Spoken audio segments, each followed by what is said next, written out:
In today's video, I'm going to teach you how to connect Azure Data Studio to an Oracle database, step by step. Before we dive into the process, let's lay the groundwork with some essential prerequisites. First things first, ensure that Azure Data Studio is installed on your device, whether you're using Windows, Mac OS, or Linux. It's crucial to keep the software updated to its latest version for the best performance and feature availability. If you haven't already installed the Oracle extension for Azure Data Studio, you'll need to do that. Simply open ADS, navigate to Extensions, and search for Oracle.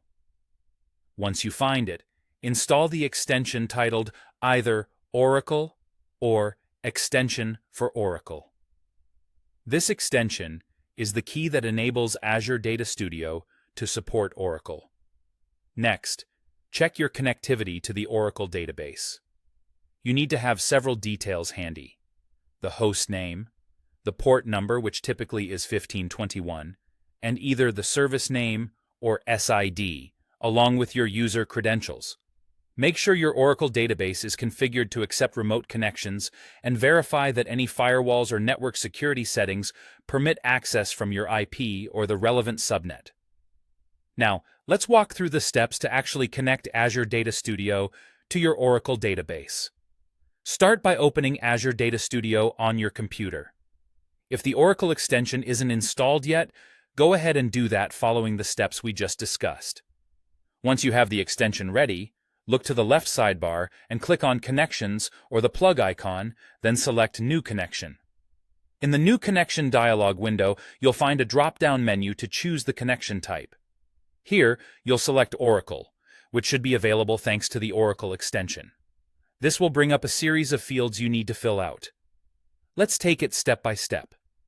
Enter the server name or host, something like myoraclehost.domain.com, or use the IP address directly. Next, input the port number, which is generally 1521 unless you've configured it differently. Now, you'll need the service name, or sometimes the SID.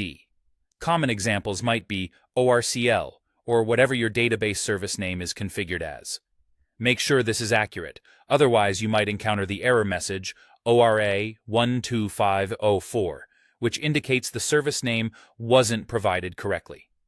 Continue by entering your Oracle username and password. There are also optional settings you might consider, like a TNS alias if you use one, or encryption if your database configuration requires it. After you've filled in all the necessary details, go ahead and click Connect. If everything checks out, Azure Data Studio will establish a connection between your computer and the Oracle database. You'll see the Oracle database appear in the Connections list within ADS. From here, you're free to open a new query window, run select statements, and browse through the database objects as needed. And there you have it. You've successfully connected Azure Data Studio to an Oracle database. This process not only gives you the power to seamlessly interact with your Oracle data through ADS, but also enriches your data management capabilities by leveraging Azure Data Studio's versatile tools.